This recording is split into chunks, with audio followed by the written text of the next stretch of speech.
Video ko ni mo ko? Coco.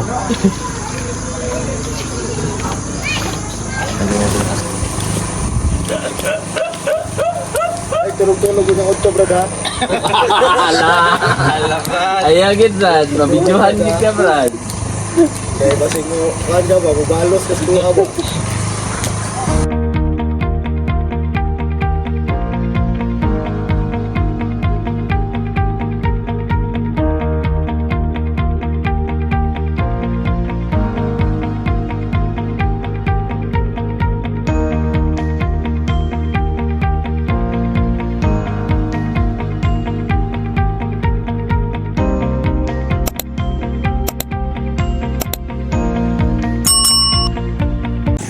So ayan, hello po mga kababayan, good morning po sa inyong lahat. Ayan.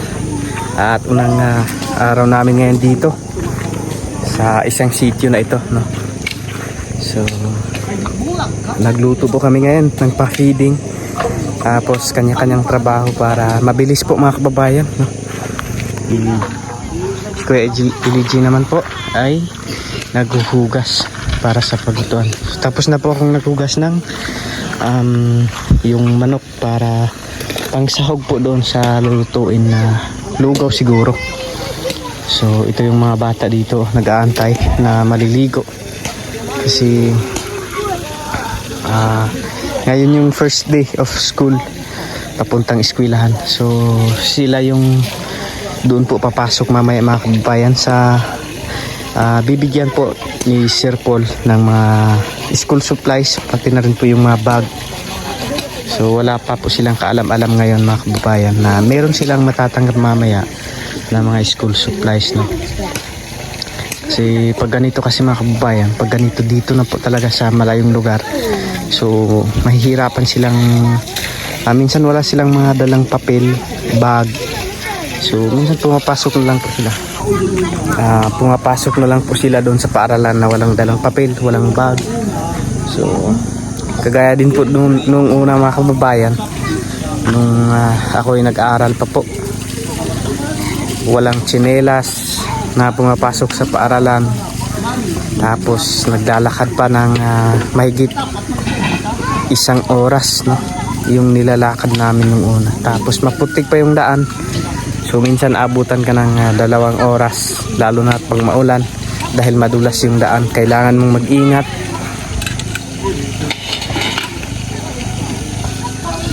So mas mabuti po ngayon dito sa kanila dahil meron na pong kalsada, no? At kung maglalakad man sila ay hindi na po mahirap.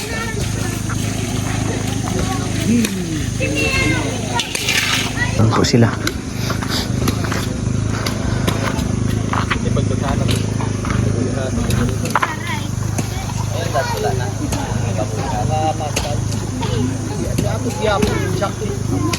Yan, ito yung manok po mga kabayan. Ay, naghugas ako kahapon, ha? Ay, kahapon pa pala. Kahapon, naghugas ako. Nilimas mo na ng asin. Lagyan natin ng asin para matanggal yung wala, gabidyo ko. video ko ni mo ko? Coco. Lagyan natin ng asin para mawala yung ligo. Tagamay! Ano po yung niluluto na po yung ano doon. Pag reels na yun ba? Pang-reels.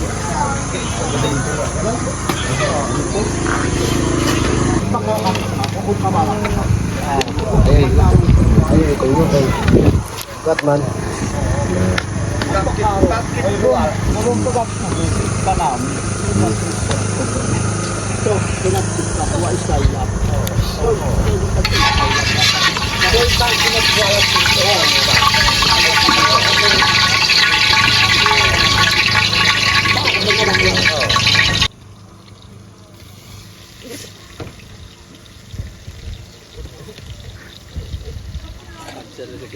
Kasi si moto bumot ba? Nangatsing ito. Bumot guys. Super classic.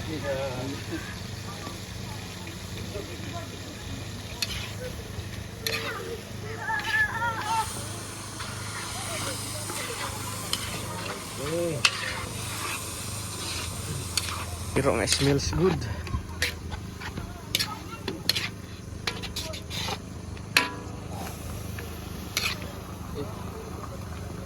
Kasi ko ano?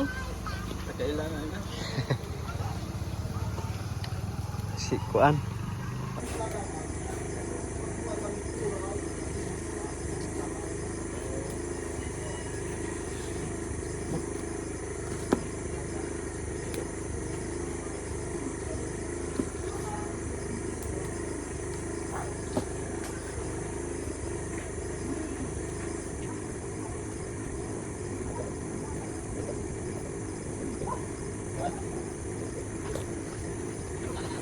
Ano?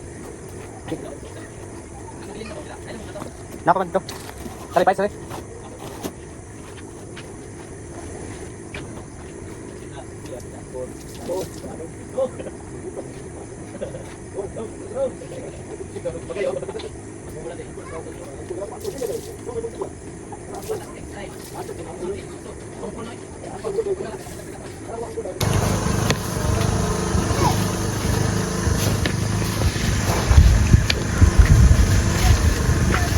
Gusto ko nang mag-isa. Nanuman. Tamo kung kayo sila.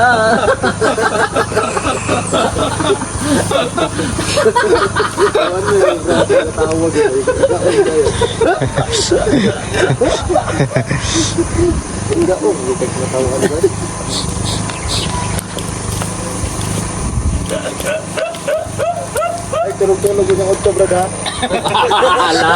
Ala ka. Ayagid Brad, mabidyohan gid ka Brad. Kaya kasi mo, kanya ba, mabalos kasi mo abok. Pangkunto man na siya. Okay naman Brad, basta wala kay katapan. Ah.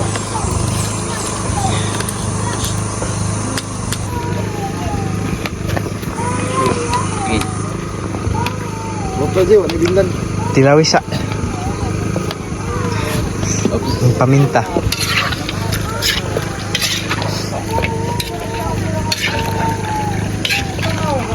Dili Brad.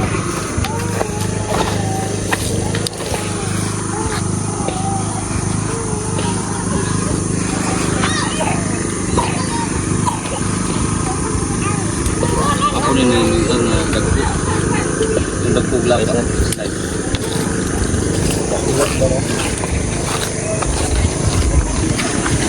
Wala pa ka-slice na.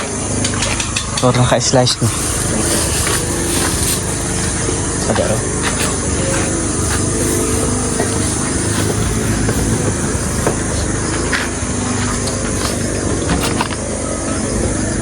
Ito yung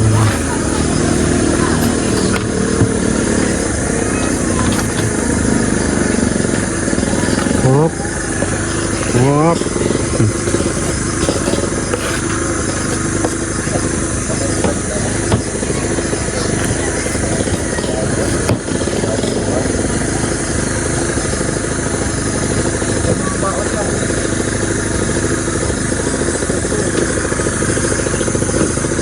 Doon na si Tantan. Tantan. Si Tantara man. Naka full gear. Full gear.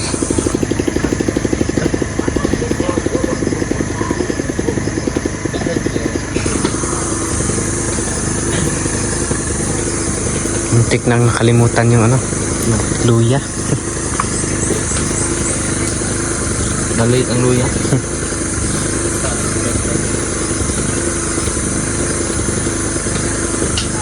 Nung una pinakaayaw ko yung may luya na ano, na yung mga gulay.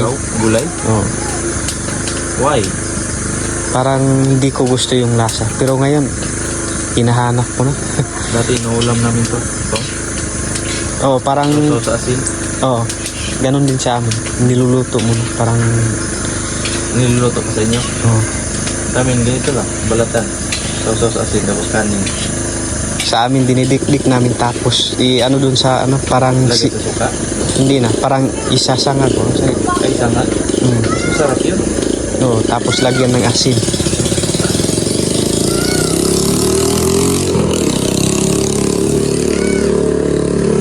Kami pag walang ulam.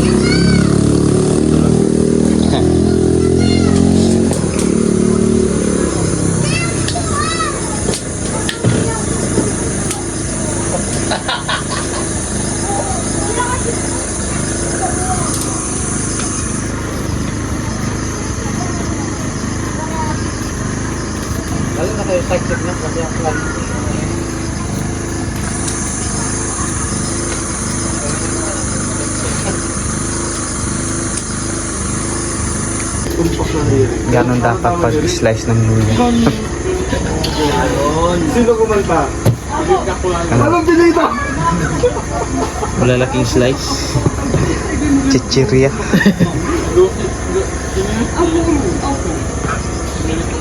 Hugas na ako. Anong mitsado? Nakaraan. Hapon. Sharon! Tapos ito, hugasan ko na ito nung nakaraang buwan. Mas matindi. Luloy! Nausok. Kabul!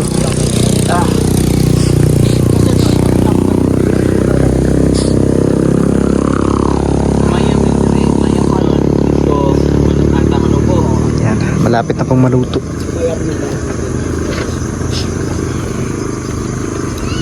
Lahir ang istri ang pinmaka.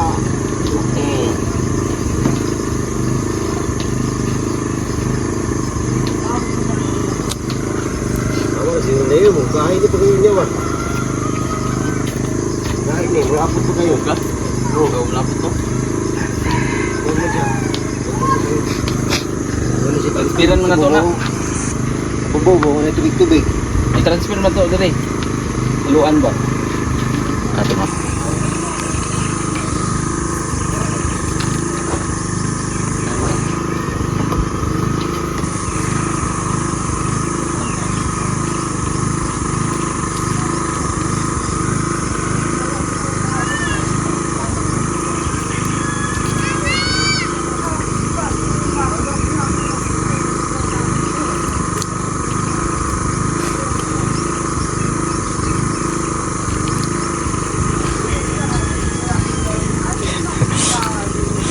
Sunod na po ng aso ron.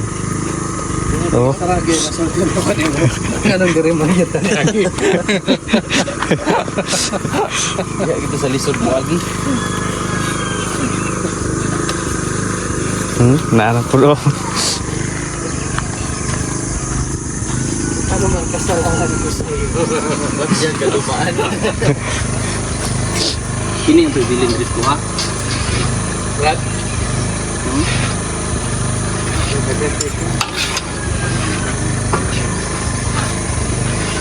Yan, luto na.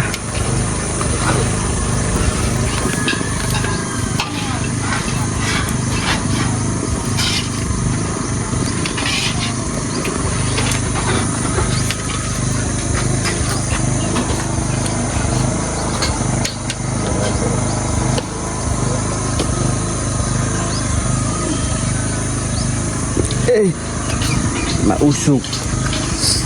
Yan ang insakto. Pero yun, iba na lang.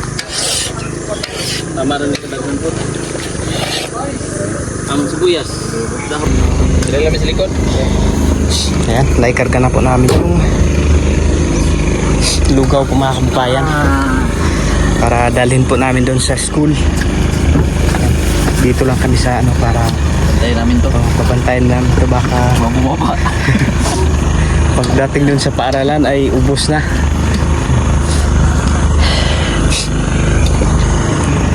So sila Sir Paul ay nandun na po, nauna na po doon mga kababayan. So isusunod lang po namin tong ano. Ang problema lang ay nakalimutang bumili ng ano, yung panglalagyan para sa mga estudyante. Yung cup. Pero pinagsabihan naman po kanina yung ano, mga estudyante na magdala. At timing din po ngayon kasi ano, ngayon pa magbrigada yung mga magulang. So hindi lang mga estudyante yung makakain nito, pati na po yung mga magulang.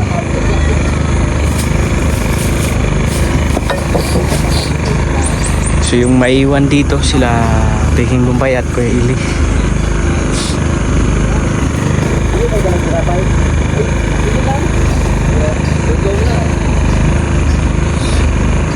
So dito po tayo dadaan ngayon. Dito. Pansit naman to. Ay. Ay. Ay. kahit ano pang gawin mo.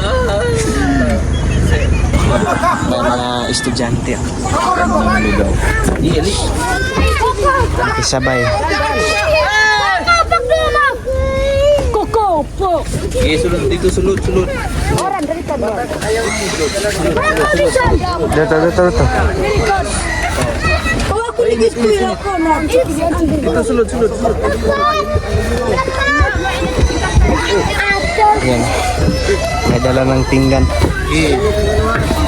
Kap, mainit yan.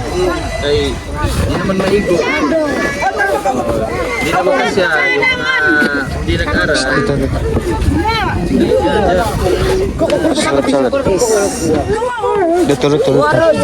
Sulat. Dito. Mainit. Mainit.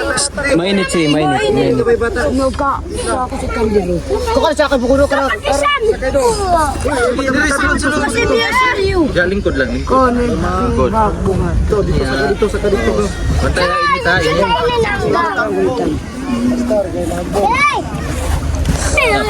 Sudla. Bisa pa akat kandiro. Lingkod na. Dito na. Kani dapat so. Nanangut-sungut kiiyan. Yan na si Langlang. Ano ko? Kira. So yun lang po mga kababayan, no? At nakauwi na po kami galing dun sa school po sa pagpamahagi ng mga school supplies ni Sir Paul at saka pa-feeding, palugaw, no? So panoorin niyo na lang po doon kay Sir Paul yung mga ganap doon sa pagpamahagi po ng school supply at saka pa-feeding, no? So dito ko lamang po tatapusin ang video na ito mga kababayan.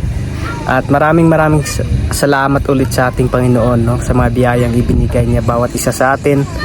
Dahil po sa Panginoon ay meron po tayong kalakasan sa bawat araw-araw na pagtatrabaho, no? Meron siyang lakas na ibinigay bawat isa sa atin. Kahit maraming salamat sa ating Panginoon. And syempre kay Sir Paul po kung biyahero, no? Na napadpad siya dito sa Davao City, dito sa Mindanao para mamahagi ng tulong sa mga kababayan po namin katutubo na hirapan, lalong-lalo na po sa edukasyon, sa yung walang-wala sa pagpaaral ng mga magulang. So siya yung ginamit ng Panginoon para maisalbar, no? Yung estudyante na makapagtapos sa pag-aaral. Although hindi man po lahat, no, na natutulungan at at least mayroon pong kababayan naming katutubo na para kahit paano ay matutulungan at makapagtakbo sa pag-aaral. Kaya laking tulong na po yun talaga mga kababayan, and grabe talaga si Panginoon, no, na gagabay bawat isa sa atin, no, na siya yung gagawa ng plano kung paano tayo aakon sa buhay. Basta't nandyan tayo palagi sa kanyang kamay, palagi natin siyang pinipraise, no? Palagi natin siyang tinatawag. So nandyan lang siya palagi sa ating likuran, harapan, sa gilid, no? At palagi siyang nakikinig sa ating mga hiniling, no? Kahit laking salamat ko po talaga sa Panginoon. And syempre kay Peking Bombay din po, no, na siya rin po yung naging dahilan para mapabilang po ako sa PB team. Kahit maraming salamat po, kasi ang akala ko po noon talaga mga kababayan ay hanggang doon lang po ako sa kasi noon po mga kababayan ay grabe talaga yung ko noon nung pinangarap ko talaga mga kababayan at hiningi ko sa Panginoon na bigyan ako ng trabaho, kasi nung panahon na yun mga kababayan ay nahihirapan na po ako sa pag-construction, no?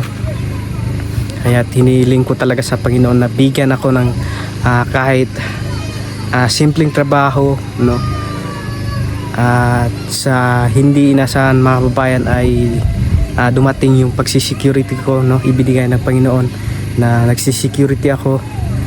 Tapos ayun, pagdating ng ilang buwan At na-discover po ni Sir Paul si Peking Bombay at natulungan at nagcha-charity na rin at hanggang napabilang sa PB team.